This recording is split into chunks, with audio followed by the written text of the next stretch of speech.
தமிழொலி நேயர்களுக்கு வணக்கம். இன்றைய இரவு நேர பிரதான செய்திகள். முதலில் தலைப்புச் செய்திகள். உரமானியம் குறித்து விவசாயிகள் வெளியிட்ட தகவல். உள்ளூராட்சி சபை தேர்தல் 4000க்கும் மேற்பட்ட முறைப்பாடுகள் பதிவு. தேர்தல் கடமையில் இருந்த போலீஸ் உத்தியோகத்தர் உயிரிழப்பு. மேர்வின் சில்வா உள்ளிட்ட 4 விளக்கமறியல் நீடிப்பு. வாக்களிக்க தகுதியுள்ள மக்களுக்கு தேர்தல் ஆணைக்குழுவின் முக்கிய அறிவிப்பு. மே 7 பல பாடசாலைகளுக்கு விடுமுறை. வெப்பநிலை குறித்த முன்னெச்சரிக்கை. வங்கி வாடிக்கையாளர்களுக்கான அறிவிப்பு. கல்கிசை துப்பாக்கிச்சூடு சம்பவம் விசாரணையில் வெளியான தகவல்கள் தொடர்பான விரிவான செய்திகள். மானிய விலையில் உரம் வழங்கப்படாமையினால் அதிக விலைக்கு உரத்தை கொள்வனவு செய்ய வேண்டிய நிலை ஏற்பட்டுள்ளதாக விவசாயிகள் குற்றம் சாட்டியுள்ளனர். தற்போது சிறுபோக நெற்செய்கைக்காக 15,000 மெட்ரிக் டன் உரம் தேவைப்படுவதாக விவசாய அமைப்புகள் தெரிவித்துள்ளன. குறித்த உரத்தொகையானது ஒரு மாதத்துக்கு முன்பாகவே வழங்கப்பட்டிருக்க வேண்டும் என அந்த அமைப்புகள் சுட்டிக்காட்டியுள்ளன. இவ்வாறு உரிய காலப்பகுதிக்குள் உரம் வழங்கப்படாமையால் எதிர்பார்த்த அளவு விளைச்சலை பெற முடியாது எனவும் விவசாய அமைப்புகள் குறிப்பிட்டுள்ளன. மேலும் சிறுபோகத்திற்கான விளைச்சல் நடவடிக்கைகள் ஆரம்பிக்கப்பட்டுள்ள நிலையில் அரசாங்கத்தினால் வழங்கப்படும் உரமானியம் இதுவரையிலும் தங்களுக்கு கிடைக்கவில்லை என விவசாயிகள் குற்றம் சுமத்துகின்றமை குறிப்பிடத்தக்கது. உள்ளூராட்சி சபை தேர்தல் தொடர்பில் 4000க்கும் மேற்பட்ட முறைப்பாடுகள் பதிவாகியுள்ளதாக தேர்தல் ஆணைக்குழு தெரிவித்துள்ளது. 2025 ஆண்டுக்கான உள்ளூராட்சி சபை தேர்தல் தொடர்பில் இதுவரை 4628 முறைப்பாடுகள் கிடைத்துள்ளதாக தேர்தல் ஆணைக்குழு தெரிவித்துள்ளது.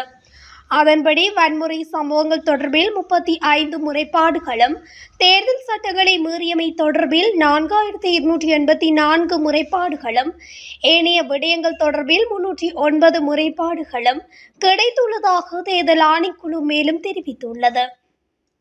தேர்தல் கடமையில் இருந்த போலீஸ் உத்தியோகத்தர் ஒருவர் திடீர் மாரடைப்பு காரணமாக உயிரிழந்துள்ளதாக தெரிய வந்துள்ளது. யாழ் வடமராட்சி நெல்லியடி போலீஸ் நிலையத்தில் தேர்தல் கடமையில் இருந்த போலீஸ் உத்தியோகத்தர் ஒருவரே நேற்றைய தினம் இவ்வாறு உயிரிழந்துள்ளார். குறித்த போலீஸ் உத்தியோகத்தர் நேற்று காலை நெல்லியடி போலீஸ் நிலையத்தில் தேர்தல் கடமையில் இருந்தபோது மயக்கமடைந்துள்ளார். சக போலீஸ் உத்தியோகத்தர்கள் உடனடியாக அவரை பருத்தித்துறை ஆதார வைத்தியசாலைக்கு கொண்டு சென்றிருந்தனர்.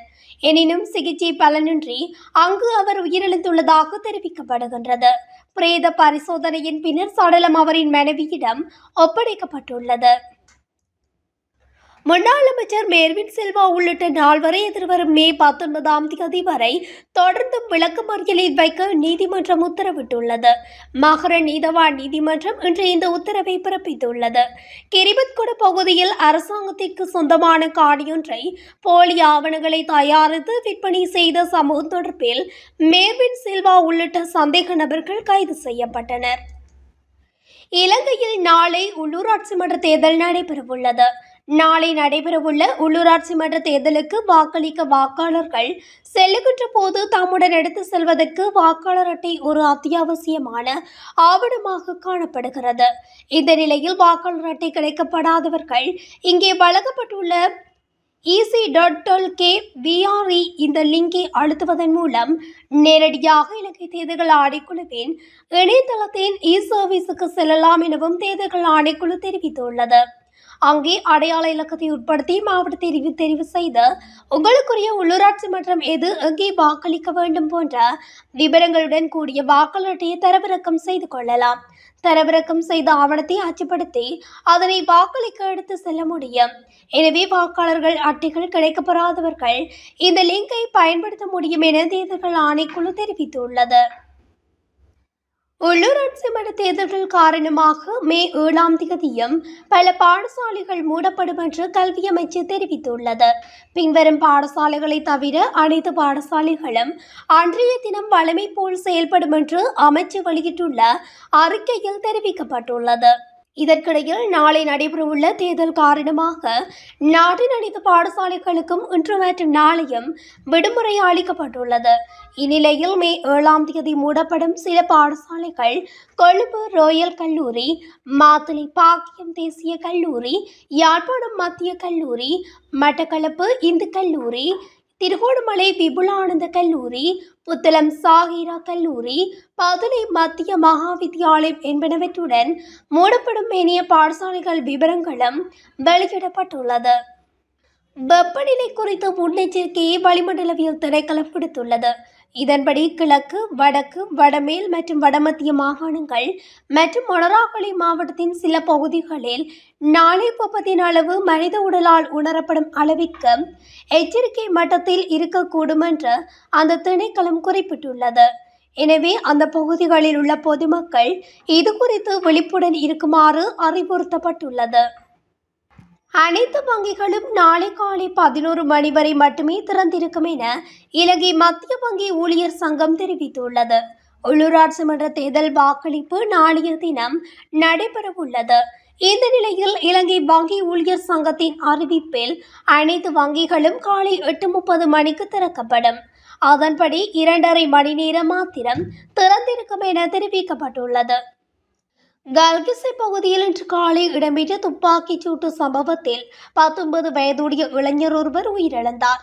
இன்று காலை 6:40 அளவில் கல்கிசை புனித சில்வஸ்டர் வீதியில் இந்த துப்பாக்கிச் சூடு இடம்பெற்றுள்ளது.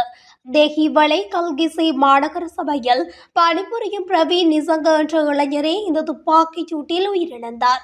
குறித்த இளைஞர் சாலையை சுத்தம் செய்யும் பணியில் ஈடுபட்டிருந்த பொழுது உந்தூர்லியில் பயணித்த இருவரால் இந்த துப்பாக்கிச் சூடு நடத்தப்பட்டுள்ளது.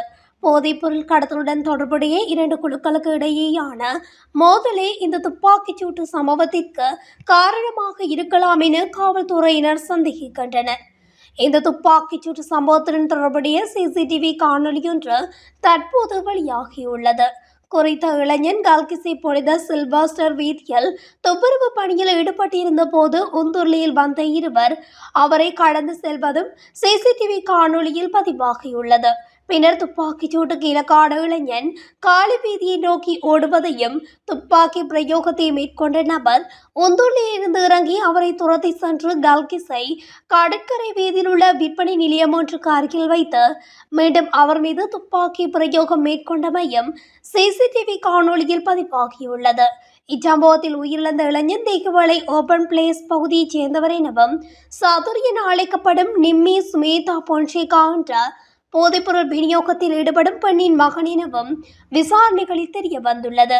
குறித்த பெண் போதைப்பொருள் கடத்தல்காரான படோவிட்டு ஆசங்கவுடன் இணைந்து போதைப்பொருள் விநியோகத்தில் ஈடுபட்டவர் என காவல்துறையினர் தெரிவிக்கின்றனர். அத்தோடு அந்த பெண் மற்றொரு போதைப்பொருள் கடத்தலுடன் தொடர்புடைய கோஸ்மெல்லி என்பவருடன் உறவினர் ஆவார். படோவிட்டு ஆசங்கவிற்கும் கோஸ்மெல்லிக்கும் இடையில் சிறிது காலமாக தகராறு இருந்து வந்துள்ளது. குறித்த இரு தரப்பினருக்கும் இடையில் தொடர்ந்து நிலவி வரும் மோதலே இந்த துப்பாக்கிச் சூட்டுக்கு காரணம் என காவல்துறையினர் தெரிவிக்கின்றனர். இத்துடன் தமிழொலியின் இன்று இரவு நேர பிரதான செய்திகள் நிறைவடைகின்றன. தொடர்ச்சியாக செய்திகளை அறிந்து கொள்ள தமிழொலி ஊடகத்துடன் இணைந்திருங்கள். நன்றி, வணக்கம்.